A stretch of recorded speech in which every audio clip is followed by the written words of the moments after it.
ассалому алайкум дӯстон, хуш омадем ба шабакаи мо. Дар навори имрӯза барои шумо тозатарин ва муҳимтарин хабарҳоро аз ҷаҳони ММО омода кардем ва боварӣ дорем ки навор ба шумо писанд меояд. барои ҳамин наворро то охир тамошо кунед. мо боша оғоз мекунем.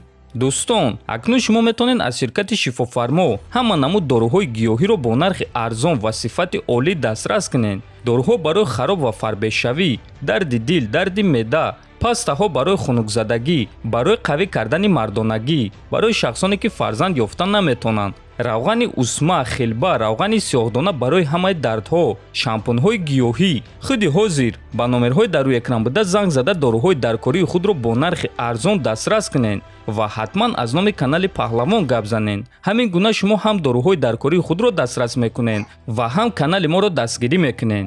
тобоби ҷангори вазни сабуки UFC Дастин Порие оиди мағлубияташ дар муҳориба зидди Ҷастин Гейҷ фикрҳояшро баён кард. ман аллакай чунин корҳоро паси сар кардам. ҳамаи карьераи худро, ҳамаи муҳорибаҳо ва аз куҷо ман омадам ба назар гирем, пас ман ҳис мекунам ки аллакай ғолиб шудам. ҳамчун мард ман бояд ки мағлубиятро қабул кунам. ман аллакай ғолиб шудам. ман дар ин зиндагӣ ғолиб шудам. ана оиди муҳориба боша, пас ман ҳис кардам ки дар оғози муҳориба қариб ки ӯро аз пой афтонам, аммо шитобидан нахостам, чунки медонистам ки муҳорибаи мо муҳорибаи 5 раунда аст. ман барои худ қарор баровардам ки агар дар якум раунд ӯро қариб ба нокдаун равон карда тавонистам, пас ин корро боз такрор карда метавонам. ман фикр кардам ки ин нақшаи боақлона аст. шояд ки ман иштибоҳ кардам ва ман бояд ки ҳамон вақт ба ӯ ҳамла мекардам, гуфтааст Порие. хотиррасон мекунем ки шаби гузашта дар турнири UFC 291 Ҷастин Гейҷ Дастин Пориеро дар дуюм раунд бо тариқи нокаут шикаст дода соҳиби камарбанди BMF шуд. ҳамчунин имрӯз пулҳои коркардаи онҳо маълум шуд ва ҳозир мо пешкаши шумо мекунем. пулҳои коркардаи Дастин Порие $1 млн 470 000 $, а пулҳои коркардаи рақиби ӯ Ҷастин Гейҷ боша $1 млн 365 000 $. пулҳои коркардаи Ян Блахович $1 млн 15 000 $, а пулҳои коркардаи рақиби ӯ Алекс Перейра боша $815 000. пулҳои коркардаи Тони Фергюсон $415 000, а пулҳои коркардаи рақиби ӯ Боби Грин боша $310 000.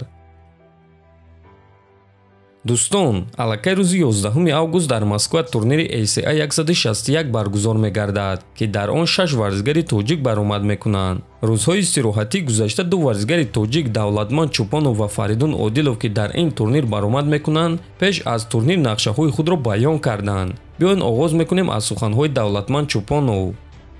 ман шодам ки маҳз ба ман имконият доданд ки чемпиони Fight Night-ро пешвоз гирам. рӯзи 11 август ман ба Глеб нишон медиҳам ки топ 10 лигаи мо омода аст ки любой чемпионҳоро аз любой ташкилот шикаст диҳанд. ба ту хоҳони онам ки ба формаи беҳтарин барои Глеб, навиштааст Чӯпонов.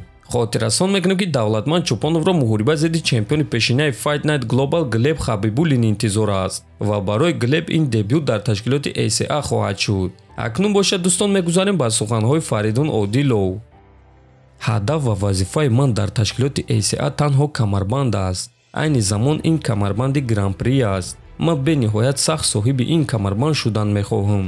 рӯзу шаб дар бораи ӯ фикр мекунам. ҳама коре ки аз мо вобаста аст мо мекунем. танҳо ба пеш ҳаракат кардан, навиштааст Одилов. хотиррасон мекунем ки аввалин рақиби Фаридун Одилов дар гран-при вазни ним вазнини ACA варзигари бразилӣ Вагнер Прадо мешавад ва чӣ гуна ки дар боло қайд кардем муҳорибаи онҳо рӯзи 11 август дар турнири ACA 161 баргузор мегардад. мо боша ба ҳамаи варзигарони тоҷик ғалабаҳои дурахшон ва асос беосеб орзумандем. дӯстон, ба фикри шумо Фаридун Одилов дар ин гран-при ғолиб шуда соҳиби камарбанд ва $1 млн $, шуда метавонад ё не? метавонед фикрҳои худро дар комментария нависен. ҳатман дар канали мо обуна шавен.